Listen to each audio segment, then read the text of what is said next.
ఆదివాసీ హక్కుల పోరాట సంఘీభావ వేదిక నుంచి రౌండ్ టేబుల్ సమావేశం నిర్వహించిన సందర్భంగా మృతదేహాలను అప్పగించకపోవడం ప్రజాస్వామికమంటూ మాట్లాడారు. ఈ సందర్భంగా తెలంగాణ విద్యావంతుల వేదిక నాగయ్య గారు మాట్లాడుతూ ఐక్యంగా ముందుకు కదలనని చెప్పారు.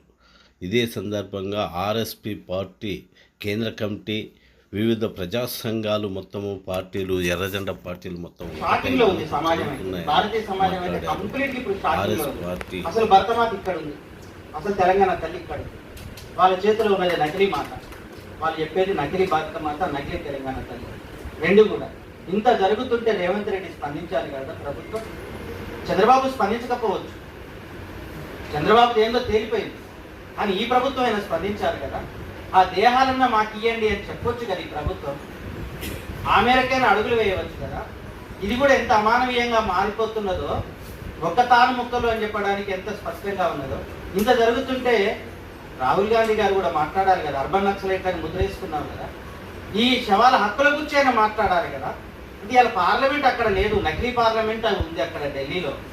అసలు పార్లమెంట్ నాగపూర్లో ఉంది, న్యాయ వ్యవస్థ నాగపూర్లో ఉంది కదా.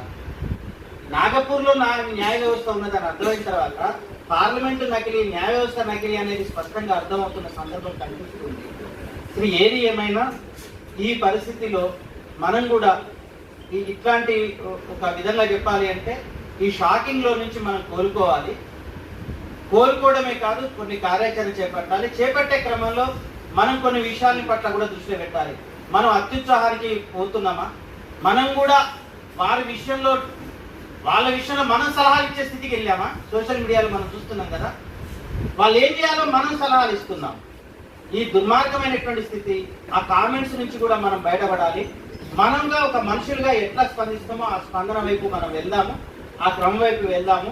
వేదికగా ఈ మానవీయ క్రమంలో నిజంగా ఇంత అనాగరికంగా సమాజం మారుతున్నప్పుడు, పాలకవర్గం ఇంత క్రూరంగా మారుతున్నప్పుడు, ఇందులో మనుషులు లేదు అని చెప్తున్నప్పుడు, మనుషులు ఉన్నాము చెప్పేటటువంటి ఏ కార్యక్రమంలోనైనా భాగస్వామ్యం అవుతాం. మేము కొన్ని కార్యక్రమాలు తప్పనిసరిగా తీసుకుంటాం.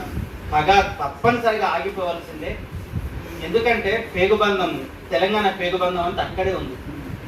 దాన్ని ఏమంటారు కదా, మాయముంత, నక్సల్బరి మాయముంత ఇవాళైతే తెలంగాణలోనే ఉంది. ఈ మాయముంత మొత్తానికి పోయింది కదా, దేశమంతా ఉందిగా.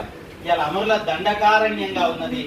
నిజంగా అడవులు ఎత్తేడ్చినాయో, ఇవాళ జరిగిన మనం కేకున్న ప్రకృతి ఎంత తడలిందో ఆ మనుషుల కోసం. ఏది ఏమైనా ఈ మానవీయ క్రమంలో మనం అందరం కలిసే వెళ్దామని, ఆ భావోద్వేగాల క్రమమే కాదు వాస్తవ రూపంలో కూడా మనం కలిసి ప్రయాణం చేద్దామని కోరుకుంటూ అవకాశం ఇచ్చినందుకు ధన్యవాదాలు సార్. సమయభావంగా రెండు విషయాలు నేను చెప్తాను. బహుశా 3 దశాబ్దాల క్రితం ఇదే ఆంధ్రప్రదేశ్లో ఇలాంటి పరిస్థితులు మనము ఫేస్ చేసినటువంటి ఎన్కౌంటర్లు చేయడము, కనీసము ఎన్కౌంటర్ జరిపినటువంటి వ్యక్తులు కూడా పట్టించకుండా బాడీస్ని మార్చరీలో పోస్ట్ మార్టం జరగకుండా డీకాంపోజ్ అయ్యి కనీసం గుర్తుపట్టేటటువంటి ఒక స్థితి. అదేవిధంగా బాడీస్ని కూడా కనీసం హ్యాండ్ ఓవర్ చేయకుండా కాలబెట్టేటటువంటి ఒక దుస్థితి, దుర్మార్గాలను మనం చూసినప్పుడు ఆ రోజు శవాల స్వాధీన కమిటీ అనేటటువంటిది ఒకటి ఫామ్ చేసి పెద్ద ఎత్తున బాడీస్ని హ్యాండ్ ఓవర్ చేయడం అనేటటువంటిది ఒక ప్రజాస్వామిక హక్కు, జీవించే హక్కులో భాగమని ఆ రోజు స్ట్రగుల్ చేసిన తర్వాత అప్పుడున్నటువంటి ఆంధ్రప్రదేశ్ ఆ హక్కుని గుర్తిస్తూ దాదాపుగా ఇప్పటికీ దుర్మార్గంగా బూటకు ఎన్కౌంటర్లు చంపినప్పటికీ బాడీస్ని హ్యాండ్ ఓవర్ చేసేటటువంటి ఒక సాంప్రదాయం మనం చూస్తున్నాం. మళ్ళీ బహుశా నేను అనుకోవడము, ఇన్నేళ్ల తర్వాత ఛత్తీస్గఢ్ ప్రభుత్వముతో పాటు కేంద్ర ప్రభుత్వము కుట్రపూరితంగా ఈ బాడీస్ ని హ్యాండ్ ఓవర్ చేయకుండా మనం చూసాం. కుటుంబీకులు మాట్లాడింది, అక్కడ వెళ్ళినటువంటి వ్యక్తులు ఎంత దారుణంగా మిస్గైడ్ చేస్తూ వాళ్ళని చాలా మానసికంగా ఇబ్బందులకు గురి చేసి పోలీస్ స్టేషన్ పోవడము, మళ్ళీ సూపరింటెండెంట్ కలవడము, హాస్పిటల్ పోవడము, ఫ్యామిలీ సర్టిఫికేట్ అడగడము. బహుశా ఎక్కడ కూడా చట్టంలో ఇలాంటి కండిషన్స్ లేవు. దేశవ్యాప్తంగా ఉండేటటువంటి ఛత్తీస్గఢ్ పోలీస్ కోర్టులో స్టాండింగ్ ఆర్డర్స్ కానీ మన రాష్ట్రంలో ఉండే స్టాండింగ్ ఆర్డర్స్ కానీ చాలా స్పష్టంగా ఒక వ్యక్తి చనిపోతే దానికి ఒక ప్రొసీజర్ ఉంది. There is a mandate that they should hand over the body with all respect, due respect.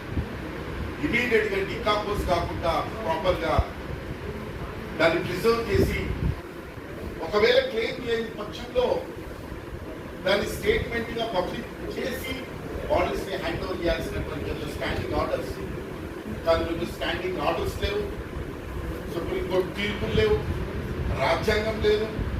ఇష్టానుసారంగా అదంతా లా అండ్ ఆర్డర్ ప్రాబ్లం అని చెప్పి బాడీస్ కాకుండా అంత దుర్మార్గంగా పోలీసులు వీటిని ఫౌల్ చేయడం అనేటటువంటిది అది మొత్తంగా రాజ్యాంగ విలువలకు స్ఫూర్తికి ఇంతకాలం పోరాటం చేసి సాధించుకున్నటువంటి అన్ని హక్కులను మళ్ళీ వెనక్కు లాగేటటువంటి ఒక దుర్మార్గమైనటువంటి ఒక ప్రయత్నం కొనసాగుతుంది. నిజంగా చాలా సంతోషం.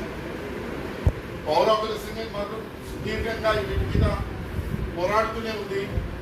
ఏవైతే నిర్ణయాలు తీసుకున్నారో ఆ నిర్ణయాలలో పౌర హక్కుల సంఘం ఖచ్చితంగా అందులో చాలా యాక్టివ్గా ఇన్వాల్వ్ అవుతుంది.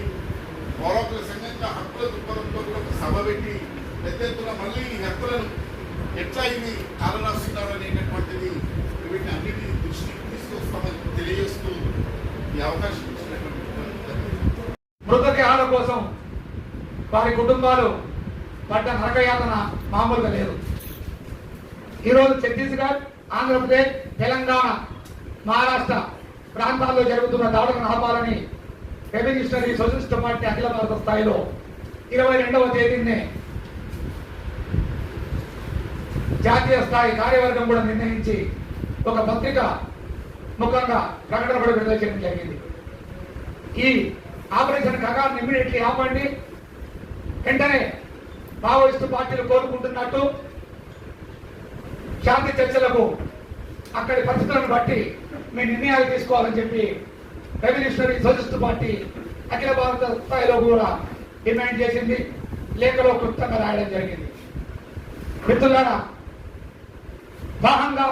పహల్గాంలో అతి దారుణంగా హిందుత్వవాదాన్ని తెర మీదకు తీసుకొచ్చి అక్కడ పొట్టన పెట్టుకున్న కుట్ర, దాని వెనుక ఎవరున్నది మనందరికీ తెలుసు, సభ్య సమాజానికి తెలుసు.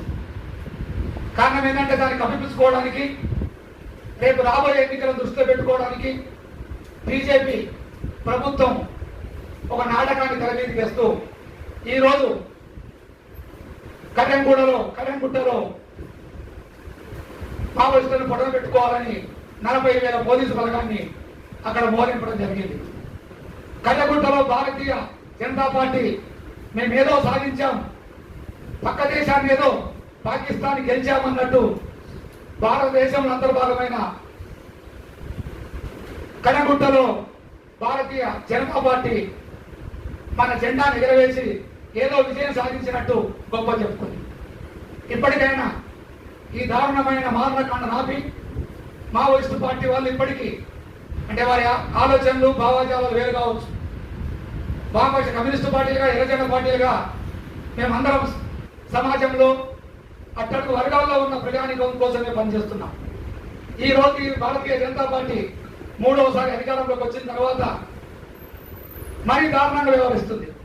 ఇప్పటికైనా భారతీయ జనతా పార్టీ ఆలోచించి తక్షణ మావోయిస్టు పార్టీలతో చర్చలు జరిపి ఆపరేషన్ కగార్ ఆపాలని, శాంతి చర్చలకు సుముఖంగా ముందుకు రావాలని చెప్పి రెవల్యూషనరీ సోషలిస్ట్ పార్టీగా డిమాండ్ చేస్తున్నాం.